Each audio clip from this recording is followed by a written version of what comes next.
مولاي صل وسلم دائما أبدا على حبيبك خير الخلق. السلام علیکم، میں ہوں حورین فاطمہ اور آپ دیکھ رہے ہیں حمایتی news HD channel.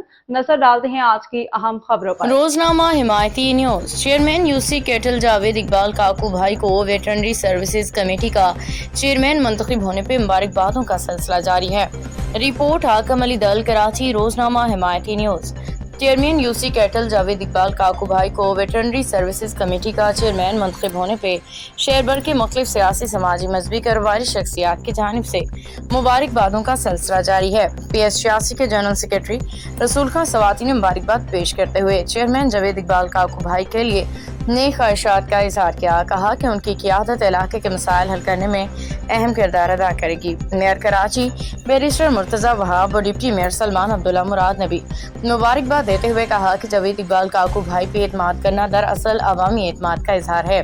Dairy farmers protection کے جنرل سیکرٹری ارشد چوہان اصغر راجپوت نے اپنے مشترکہ بیان میں کہا کہ جاوید اقبال کاکو کی قیادت میں ڈیری انڈسٹری کو سہولت و عوامی مسائل کے حل میں مدد ملے گی. مدینہ مسجد کے خطیب قاری حبیب اللہ صاحب اور دیگر دوستوں نے بھی مبارکباد پیش کرتے ہوئے کہا کہ یہ ذمہ داری خدمت خلق کا موقع ہے جس پہ جاوید اقبال پورا اتریں گے. اور انہوں نے کہا مبارکبادوں کا سلسلہ جاری رہے گا. رہنما پاکستان تحریک انصاف اور ساوجد ٹالانی نے علی کھٹک اور دیگر دوستوں کی جانب سے چیئرمین UC کیٹل جاوید اقبال کاکو کو ویٹرنری کمیٹی کا چیئرمین منتخب ہونے پہ مبارکباد پیش کرتے ہوئے سینئر رہنما پاکستان تحریک انصاف ایڈوکیٹ زبیر خان ساجد ٹالانی، علی کھٹک اور دیگر نے بھی مبارکباد دی.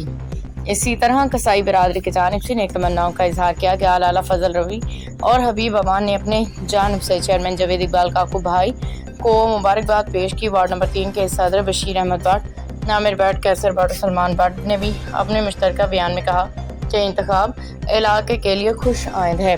شخصیات کی مبارکبادوں کا یہ سلسلہ تاحال جاری ہے اور عوامی حلقوں نے بھی امید ظاہر کی ہے کہ جاوید اقبال کاکو بھائی اپنی صلاحیتوں کو بروئے کار لا کے عوامی خدمت کا نیا دور شروع کریں گے. اسلامی پیغام.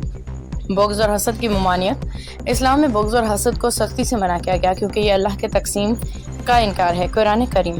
ترجمہ. کیا یہ لوگ دوسروں سے حسد کرتے ہیں اس وجہ سے کہ اللہ نے انہیں اپنے فضل سے نوازا ہے؟ حدیث شریف. رسول اللہ صلی اللہ علیہ وسلم نے فرمایا آپس میں حسد نہ کرو، بغض نہ رکھو، ایک دوسرے سے قطع تعلق نہ کرو اور اللہ کے بندے ہو کے بھائی بھائی بن جاؤ. اسلامی تعلیمات کے مطابق حسد و بغض کرنا شرک کے مترادف ہے کیونکہ یہ اللہ کی حکمت اور تقسیم کو جھٹلانے کا برابر ہے. باخبر رہیے ہر جگہ ہر وقت، جانیے ملکی و غیر ملکی حالات و واقعات یقین کے ساتھ.